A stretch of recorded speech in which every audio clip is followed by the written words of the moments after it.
पूर्वी खबर। रानीगंज रेलवे बेदखली संकट, पीढ़ियों से बसे मजदूर परिवारों के आशियाने पर मंडराया संकट। किस लिए इकट्ठा हुए हैं? हम लोग का नोटिस आया घर तोड़ा, इसीलिए आज हम लोग यहाँ 50 साल से है। आज 60 साल, मेरा शादी हुआ 50 साल हो गया। आज तो सास ससुर पहले से है। अब गरीबी के चलते घर दुआर नहीं बनाया, तो घर दुआर जहाँ बना के हम लोग है। आज 15 साल से वो लोग ये कर रहा। मोदी के भी तो आने में कितना समय लगा। आते आते 2 महीना में बोल रहा, घर सारा डिटेल ले लिया कि 3000 रुपया देगा। और अब बोल रहा घर से निकलो, घर तो बरसात में कहाँ जाएंगे हम लोग?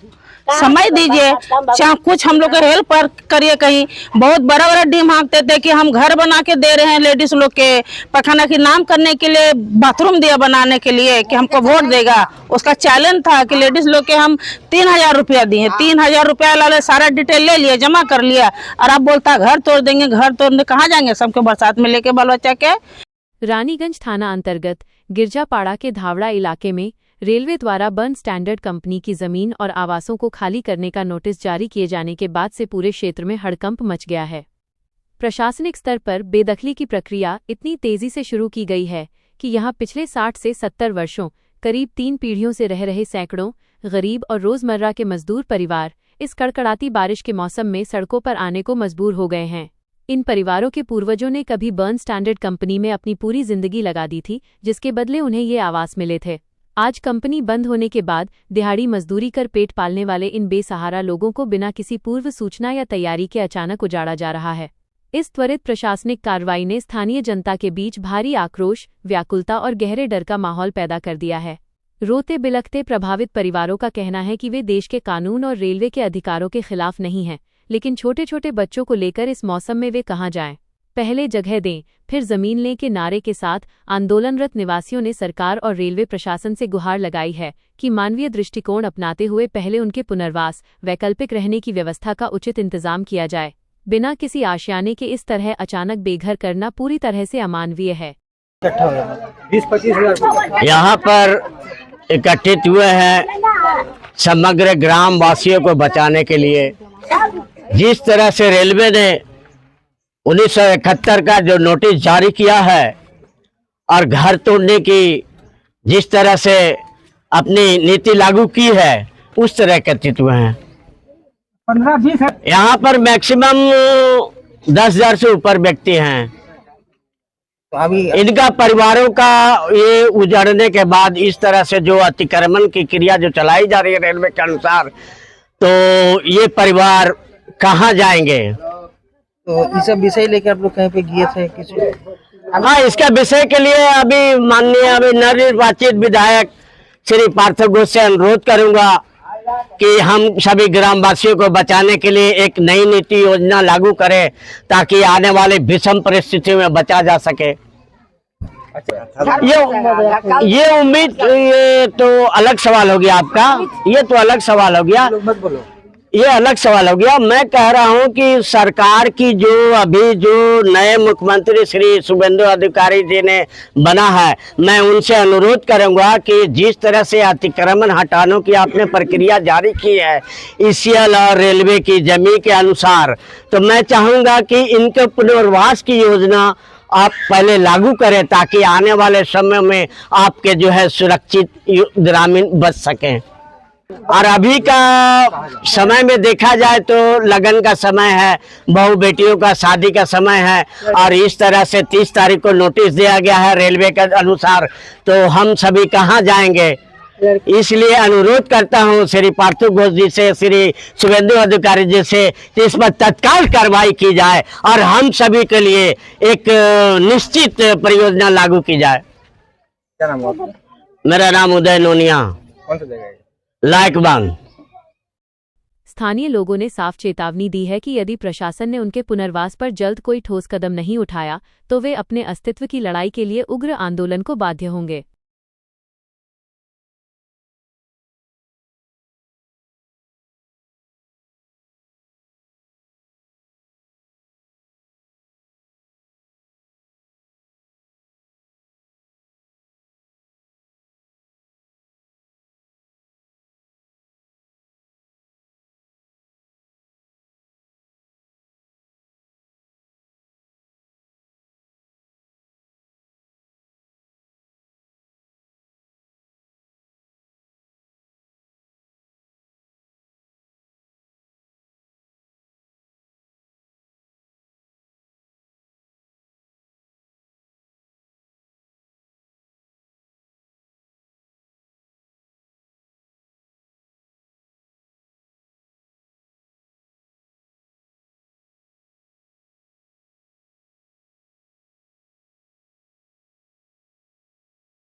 बरन स्टैंडर्ड का वर्कर हैं।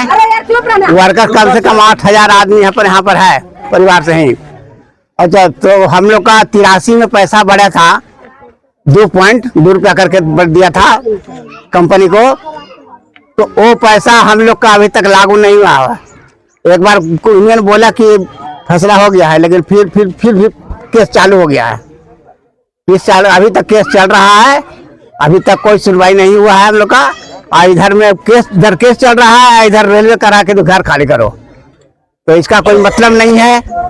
यदि घर खाली करेगा तो हम लोग को कोई पूर्वास देगा, कहीं कोई रास्ता देगा, कोई जगह देगा, तब तो कहीं कुछ कर सकते हैं। हम लोग का 5-5 7 को परिवार है, कहाँ लेके बरसात के जाए? बरसात के टाइम में बैठा रहेंगे बाहर में? ये तो आप लोग सोचिए, ये सोचने का चीज है। लाख बाकी है, कम से कम तो 8,000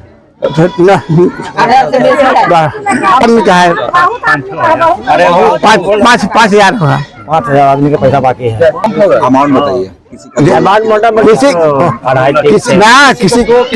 किसी का 3 लाख, किसी का 3.5 लाख, किसी का 2.5 लाख, ऐसा करके है सब प्रॉफिट है। कि हम लोग का वर्कर है, हम लोग का वो पैसा केस जो चल रहा है उस द्वारा मिल जाए, और इसके बाद में हम लोग कुछ कर सकते हैं। और पूर्णमास खाली होना दे, हम लोग खाली कर देंगे। क्या नाम है आपका? विजय नोनिया, हमारे चैनल को लाइक, शेयर, सब्सक्राइब करना ना भूलें और बेल आइकन को दबाना ना भूलें और देखते रहें पूर्वी खबर। पूर्वी खबर, नजर सब पर।